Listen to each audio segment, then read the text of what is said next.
Through the prayers of our Holy Father, so Jesus Christ, our God, have mercy on us and save us. I'm going to stay for about 5 to 10 minutes for questions about this, but it's going to be short. It would seem the OCA are apparently in the property development businesses or property sales business, and they are bad property developers.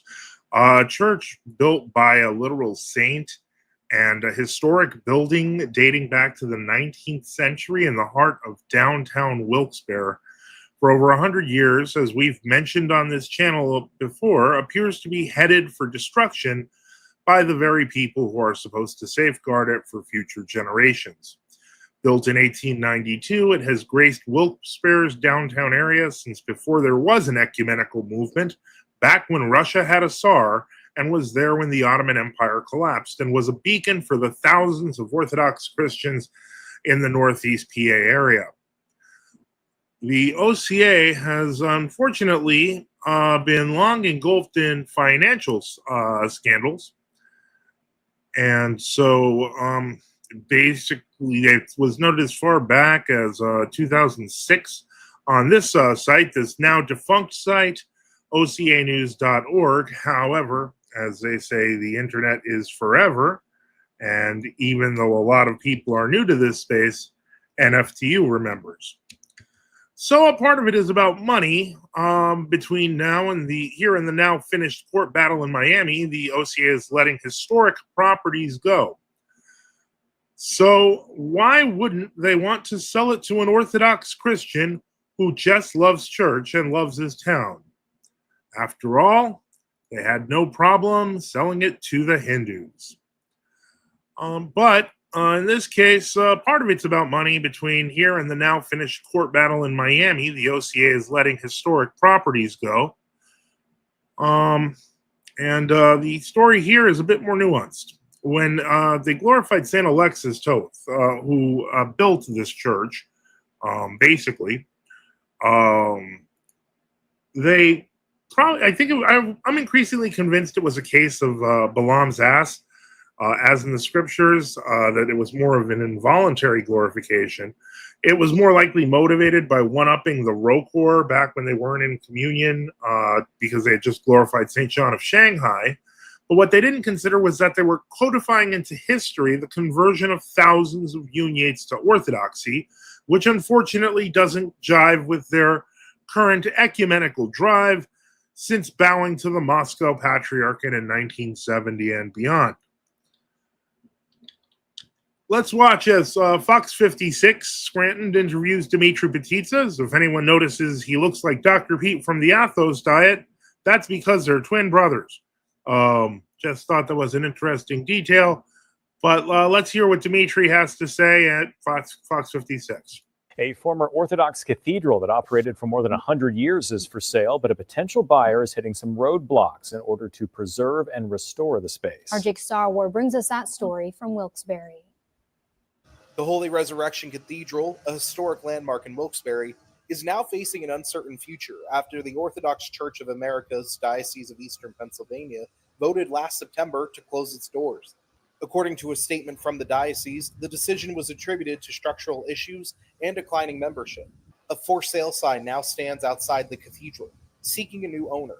Dimitri Petitsis of Mountaintop has expressed interest in purchasing the property. This church has faithfully served the needs spiritually, physically, emotionally, mentally of the community here in Wilkes-Barre for over 125 years. Petitsis learned of the sale in early May and was invited to tour the space. We took a personal tour along with a contractor friend of mine. After our walkthrough, we were just surprised. Petitsis believes that with some work, the cathedral can be revitalized for future generations. Let's not lose the patient over a broken foot. After another group's offer reportedly fell through, Petitsis submitted his own bid, hoping to secure the property. When our offer letter fell on deaf ears, that the Diocese of the OCA that maintains this church would rather have it demolished, that confused us. As of this report, Wilkes-Barre's zoning office has not received any demolition permits for the cathedral. In Wilkes-Barre, I'm Jake Sarwar, Fox 56 News, First 10.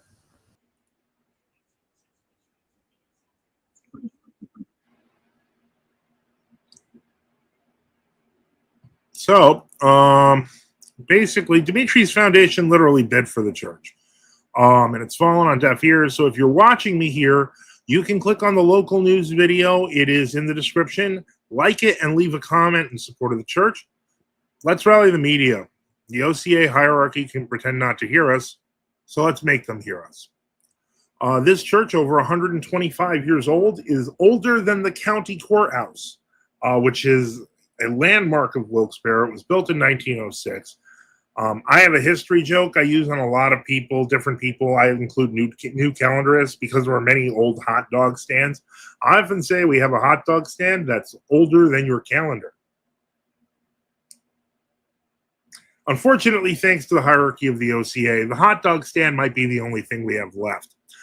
With that, let's get to comments and questions. Let's take a look.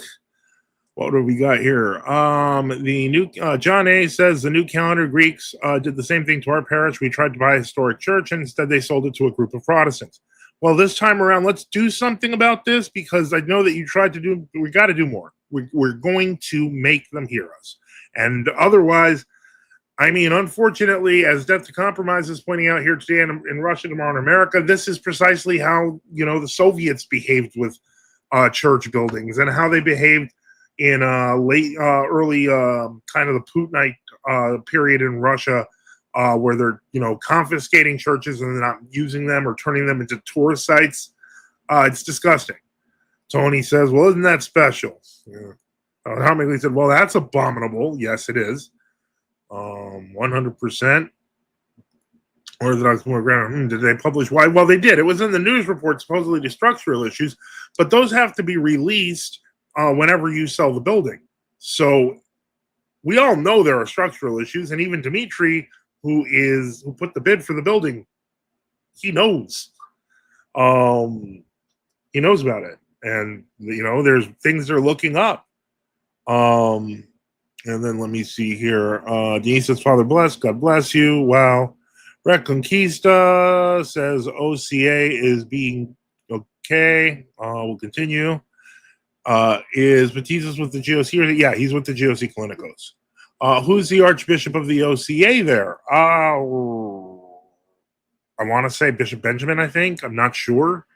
You can check the OCA's website, but I don't think they have any interest. They've actually, on Twitter, the new catacombs talked about the compromise. Yeah, confusing Death to Compromise and the new catacombs. But no, the new catacombs actually, they actually noted that these people, they're trying to destroy it, and that we are schismatics, so they won't sell it to us, which is amazing.